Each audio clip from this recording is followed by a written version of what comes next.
Moral story power of determination in Hindi.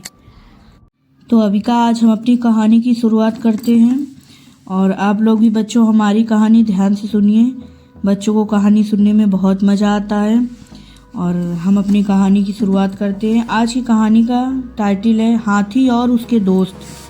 तो कहानी शुरू करते हैं। सीमापुर गांव के पास एक बड़ा सा जंगल था। उस गांव में बहुत सारे जंगली जानवर रहते थे।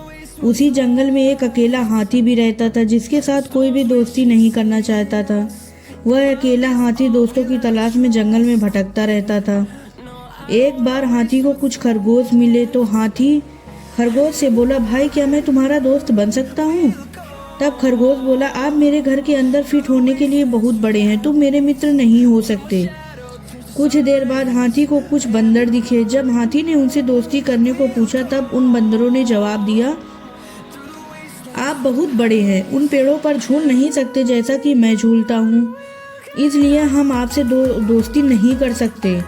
फिर हाथी को एक मेढक मिला। जब हाथी ने उनसे दोस्ती करने को पूछा कि क्या वह उनका दोस्त बन सकता है, तब मेढक बोला, आप बहुत बड़े हैं और भारी हैं, आप मेरी तरह नहीं कूद सकते, मुझे क्षमा करें, आप मेरे मित्र नहीं हो सकते।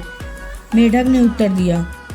हाथी निराश होकर आगे चला गया। वहाँ उसकी कुछ लोमड़ियों से मुलाकात हुई और उसे वहाँ भी एक ही जवाब मिला कि वह बहुत बड़ा है। अगले दिन हाथी ने देखा कि जंगल के सभी जानवर डर के मारे भाग रहे थे। हाथी ने एक हिरण को रोका और पूछा कि क्या हो रहा है। तब हिरण ने बताया कि एक बाघ सभी जानवरों पर हमला कर रहा है। हाथी सभी कमजोर जानवरों को बाघ से बचाना चाहता था। वह जल्दी से बाघ के पास गया और बोला, प्लीज सर, मेरे दोस्तों को अकेला छोड़ दो, इन्हें ना खाओ, हम इस जंगल में मिलजुल कर रहते हैं।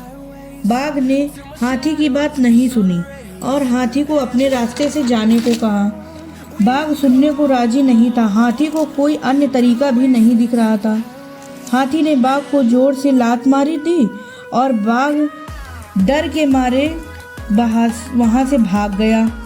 हाथी ने कैसे अपनी बहादुरी से बाघ को भगाया यह देखकर सभी जानवर एकजुट हो गए और खुशी के मारे हाथी को अपना दोस्त बना लिया। तो बच्चों, हमें इस कहानी से क्या सीख मिलती है?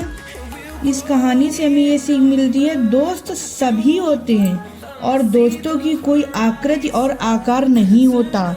तो जैसे कि हाथी को कोई दोस्त बनाने के लिए तैयार नहीं था क्योंकि हाथी का आकार बड़ा था, तो इसका मतलब ये नहीं कि हाथी सब पर आक्रमण ही करे, हाथी दोस्त बनकर भी रह सकता है।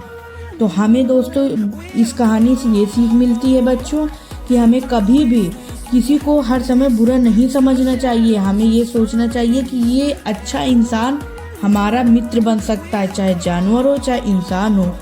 तो दोस्तों, हमारी कहानी आपको कैसी लगी आप हमें कमेंट्स में ज़रूर बताइए। Thank you.